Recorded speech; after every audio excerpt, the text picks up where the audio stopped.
Hello everyone, this is John, and I'm here today to present the following topic, which is titled Hypnosis and Hysteria, the work of Jean-Martin Charcot.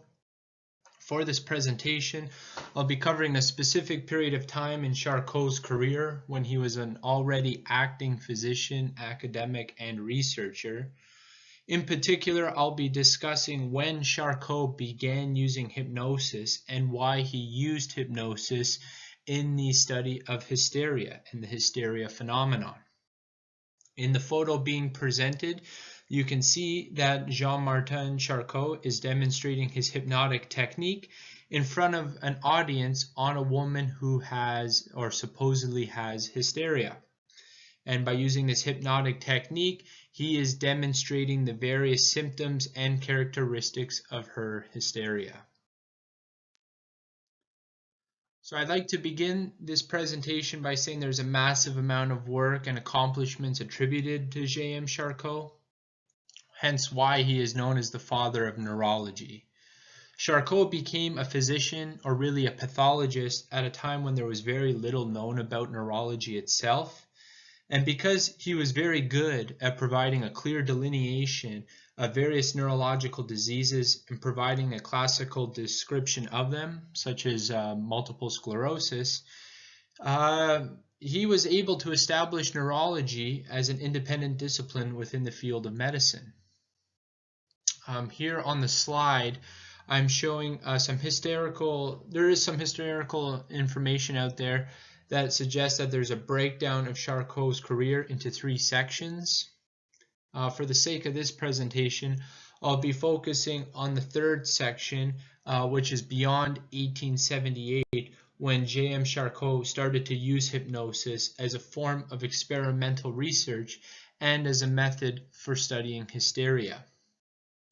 And of course, it was during this time, beyond 1878, where Charcot would also, during his lifetime, be known as the father of hysteria and also tongue-in-cheek be known as the sovereign ruler of the kingdom of neuroses. So when J.M. Charcot began his medical career, he started as an intern at the Hospital de la Salpêtrière. And there he would study pathological medicine or pathological anatomy, hence pathology. But while working as an intern at La Salpêtrière, Charcot would be completely enamored and fascinated by the many strange and seemingly incurable neurological afflictions that he would encounter there. And it was at this time that the Hospital de la Salpêtrière was really an asylum, and it housed pretty much all the social outcasts of society, such as the beggars, the prostitutes, the insane, the madmen, etc. But of course, Jean-Martin Charcot, because he was so impressed and so fascinated by this place, would term the hospital as the grand asylum of human misery. And of course would vow to himself that one day he would return and study this neglected world of medical treasures. And of course, in 1862, he would do just that. At the age of 37, he would come back to La Salpêtrière and head one of its major divisions. And this is at the time where Charcot would remain for the next 31 years of his medical and academic career here at La Salpêtrière. Charcot would also develop the premier center for neurology and, of course, put La Salpêtrière as the world-famous neuropathological research center. So during Charcot's time at the hospital, there was one of the more elusive and problematic neuroses to diagnose and treat, and that was indeed hysteria. There was very little known about hysteria at the time, and it was considered by some to be some kind of madness that was specifically geared towards women. Charcot, of course, did not see things this way, and being a pathologist, he viewed hysteria as being some sort of neurological conditions. And in this case, if it's a neurological condition, it could be observed in women and in men. So according to Charcot, hysteria probably had something to do with the histories of the person. Perhaps there is some traumatic history or traumas faced by the person, and as a result, it has left some sort of lesion or impression on the nervous system, which in case has created the neurological condition of hysteria, therefore affecting the entire nervous system. Hence, as the picture shows, this woman having a hysterical attack. So of course, Charcot viewed hysteria as not specifically tied to the female or the female anatomy, which was the commonly held view at the time. For example, many physicians at the time viewed hysteria as being tied to the uterus or different parts of the female anatomy. But of course, as Charcot viewed it, being a pathologist, it was purely a neurological condition which could be observed in both women and in men. The hysterical onset. Charcot would notice that many hysterical onsets of his patients, what he would term as hysterio-epileptic attacks, would happen just a couple days after a traumatic incident, somewhere between 5 to 15 days. And this became very interesting for Charcot because he was really interested in understanding what was occurring between the origin of the trauma and the emergence of the hysterical symptoms. And this is where Charcot led to believe that hysteria in some way must be closely related to a hypnotic state. So Charcot would believe that perhaps the emotions and suggestions were being expressed unconsciously and in a hypnotic state, which would lead to the neurosis developing completely unaware to the individual. So from the moment a traumatic incident has happened, emotions and the suggestions are being expressed completely subconsciously, and therefore inducing the individual into some sort of hypnotic state, which will lead her to these symptoms becoming more apparent and more physically visible. And at that point, once they are physically visible, they are then later reinforced by the individual through autosuggestion, meaning I have problems, here are the problems, they are visibly clear, I see them, so does everyone else. And that's where, of course, Charcot believed that patients who suffered from hysteria, if they are in a hypnotic state, then therefore they must be also susceptible to hypnosis itself. So, of course, to make sense of one's personal hysteria, Charcot believed he had to make it visible and controllable. And what better way to do this than to place the individual into a hypnotic state? If hysteria itself is a self-induced hypnotic state, then hypnosis should have some effect on these patients. And it was at this time, beyond 1878, where Charcot would actually introduce hypnotism at the Hospital de la Salpêtrière. And of course, Charcot would use hypnosis to, number one, make one's hysterical symptoms and characteristics visible and controllable by the experimenter, but also allowing Charcot to replicate and reproduce symptoms in front of an audience and in teaching demonstrations as well. And with Charcot's already profound influence, already being known as the father of neurology, he was able to prepare hypnosis into scientific discourse. So where hypnosis was originally associated with speculation and occultism, hypnosis would later be accepted as some sort of scientific and empirical method to study the phenomenon of hysteria. And according to the slide here, Charcot proposed there was 3 phases to the hypnotic state. Number 1, there was lethargy. Number 2, there was catalepsy. And number 3, there was somnambulism. According to Charcot, these can occur in varying order, but in most cases, they would occur from 1, 2, and 3. But really, depending on the characteristics of the individual, these could vary to some degree. So before lethargy, before catalepsy, before somnambulism, the first step was to induce the patient into a hypnotic state. This was a very short period and obviously occurred before Charcot's three proposed phases. To initially hypnotize the individual, Charcot had many strategies in place, or many methods that he could use. A very popular one was placing attention on a fixation point until fatigue would set in.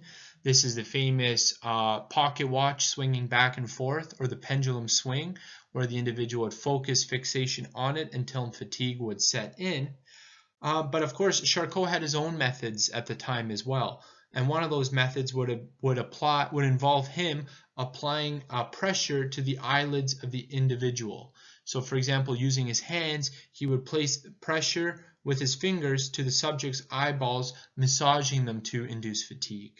But for his more difficult patients, Charcot had other methods of inducing hypnosis. And that's where he would include things such as metals, magnets, static electricity, or as the picture is depicting here, light. So in this example, you can see that Charcot is using a very bright light, practically blinding the patient with the light in order to induce fatigue necessary for hypnosis. And at this point is when lethargy sets in. So based on the pictures here, on the left you can see there is a patient being induced with hypnosis using a railway tuning fork. The fork would be vibrated, it would be hit and vibrated, and the subject would be asked to fixate on the vibration, creating that state of fatigue.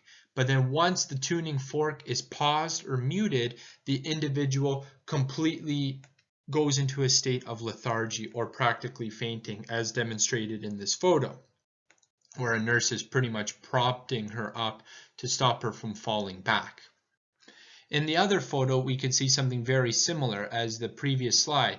The subject is asked to view a bright light, practically blinding them, but focusing on it to create that fatigue. But the moment the light is shut off, the individual is now into a state of lethargy, practically fainting, with an assistant or nurse propping her up. So lethargy is technically the first phase of hypnosis and is characterized by a complete relaxation, inattention, and amnesia. As you can see in the photos here, the person is complete mental inertia, the eyes are closed, and they seem to have entered a profound slumber at this time. This was a very important stage for Charcot, as he would begin to test the muscle contractions of those who are in a state of lethargy. Charcot saw hysterics as demonstrating very unique forms of contractions, something he would call neuromuscular hyperexcitability. And therefore at this stage, because the individual is completely relaxed, subconsciously or consciously not present, he would be able to test these things. He would be able to test for the excitability of movements and any inherent tendencies of hysterics. The purpose in here is try to validate whether it was a legitimate neurological disease or not. And for Charcot, creating a state of lethargy allowed him to test these things to see how authentic the disorder was for the individual. But at any time, if the excitability or the sporadic movements would change after touching or poking, if the eyes were to suddenly open, or if the individual's muscle contractions, as I said previously, stopped, then they were likely to have entered the next phase, which is called catalepsy. And the next phase, known as catalepsy, was phase 2, and this involved the subject's limbs becoming rigid and no longer loose and relaxed as in the lethargy stage. But in the catalepsy stage, the experimenter could begin manipulating the limbs of the subject. For example, they could superimpose a position on them, such as in the photo here where the woman's arms are spread to the side. But because there's this rigidity associated with catalepsy, that the arms, for example, could be held out for a long period of time without the subject showing any disturbed breathing or physical tremors being present.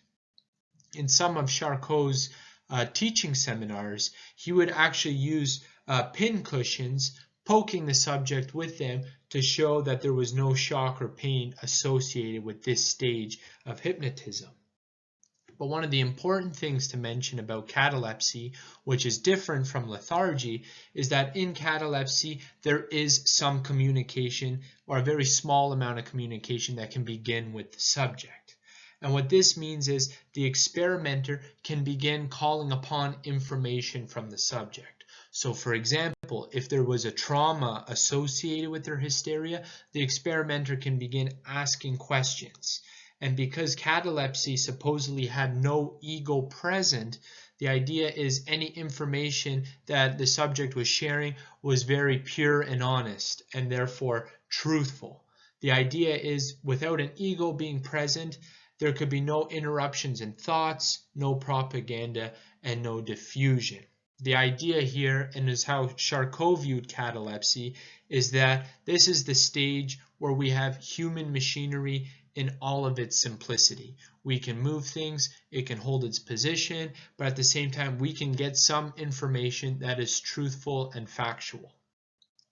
An important thing to mention about the catalepsy stage is that the extremities or the limbs of the individual, they could be manipulated and moved in ways to test for potential nerve damage. A common symptom of hysterias was numbness in the limbs. So for example, when someone would have a hysterical attack, they may lose complete feeling in their arm. But what Charcot would demonstrate too is that if this was a pure disorder of hysteria, in the catalepsy stage, we should be able to manipulate the arm, meaning the individual should be able to hold it out and demonstrate that the numbness that they're experiencing when they're consciously awake is not a true physical problem. There is no physical damage being present because during catalepsy they can hold the positions. The next stage, phase 3 of Charcot's hypnotic trance, now involved what was called somnambulism. According to Charcot, somnambulism was the stage that most closely represented the self-induced hypnotic state of hysteria, meaning the hysteria that the individual experiences can be closely related to the somnambulism state of hypnosis. What is different about somnambulism compared to lethargy and catalepsy is that the subject is technically a little bit more conscious at this point and is actually able to express more information than what would be presented in catalepsy. The issue here at this stage is that the experimenter can begin pointing suggestions, asking for change within the subject to alleviate their hysterical symptoms. But because this stage is so closely associated with hysteria, is that there is going to be a certain amount of resistance met by the subject. So in this case, with hypnosis, this is where change can be made, but at the same time, there is some sort of persistence needed. The experimenter needs to be very insistent that certain changes can be done. They need to drive home certain notions. So for example, in the photo being presented here, this woman who supposedly suffers from hysteria has experienced numbness in one of her arms, and it's part of her hysterical symptoms. But according to Charcot, in the somnambulism stage, the experimenter can begin probing the individual with notions. They can begin suggesting things to them to change them, so when they're out of hypnosis, hopefully the numbness is no longer there. So at this stage, the experimenters say you no longer have numbness in your arm. That is no longer a symptom you are dealing with, and therefore when you awake from your hypnotic trance, you will no longer have numbness in this point in your body. And in some cases with Charcot's teaching demonstrations, to sort of have that theatric side to it, he would actually convince the individual who's in a stage of somnambulism that maybe it's not your left arm that's numb anymore, but now we're going to ask for your right arm to be numb. So when they come out of this hypnotic state, they are going to be convinced that it was always their right arm that was numb and not their left. So now I want to show an example on how Charcot would assess for hysteria, but at the same time use hypnosis as a teaching demonstration for demonstrating hysterical symptoms to an audience. Here is one of Charcot's subjects who went by the alias Pin. Pin, according to Charcot, suffered from hysteria, and one of his symptoms was that he experienced numbness in one of his arms. Pin did suffer from a traumatic incident where he believes he has permanently damaged his arm from the incident. The traumatic incident goes like this. Pin illegally boarded a cargo train, and when he was chased by the staff on the train, Pin tried to jump off the train. But just before jumping off the train was entering a tunnel.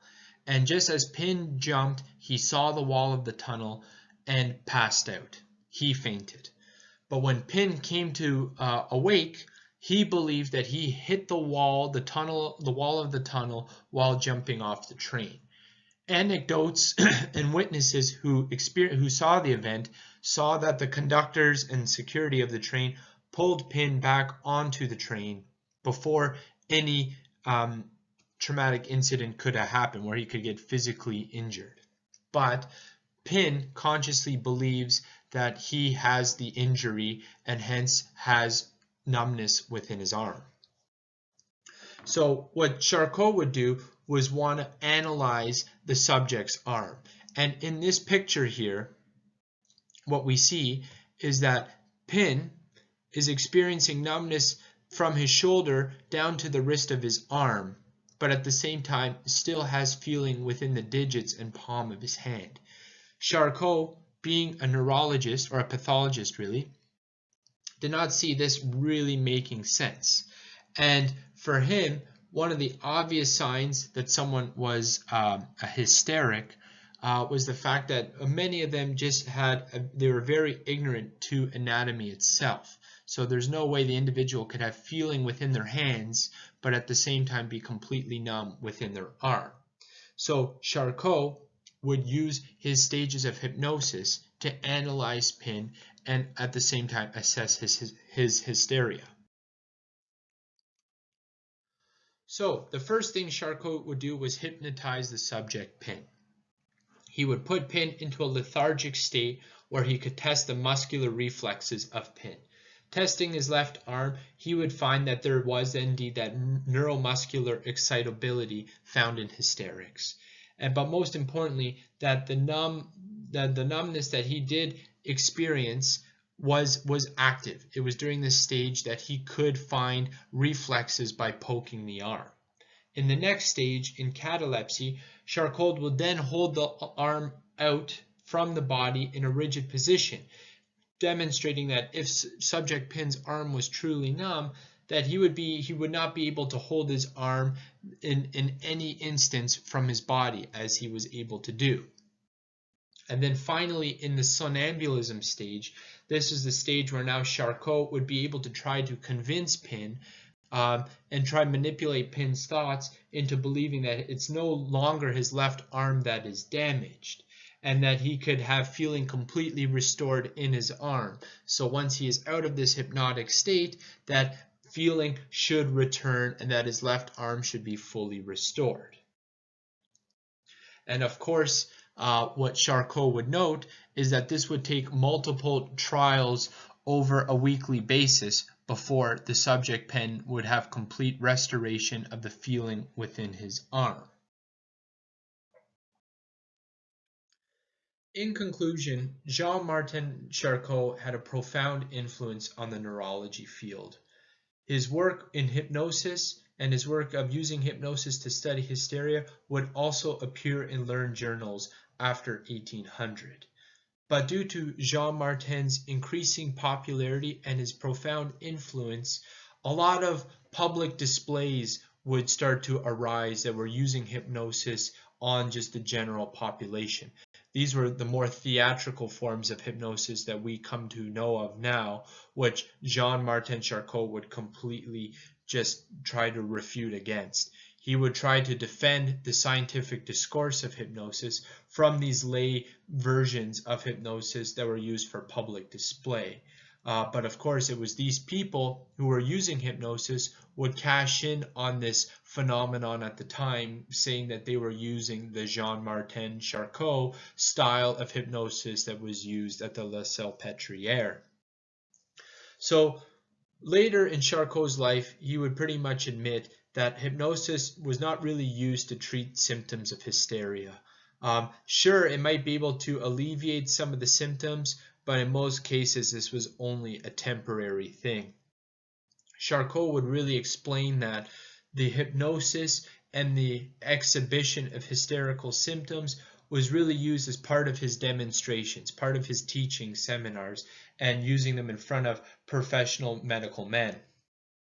And of course, after Charcot died in 1893, hypnosis would still continue, but under different forms, and not really under the form that Jean-Martin Charcot created.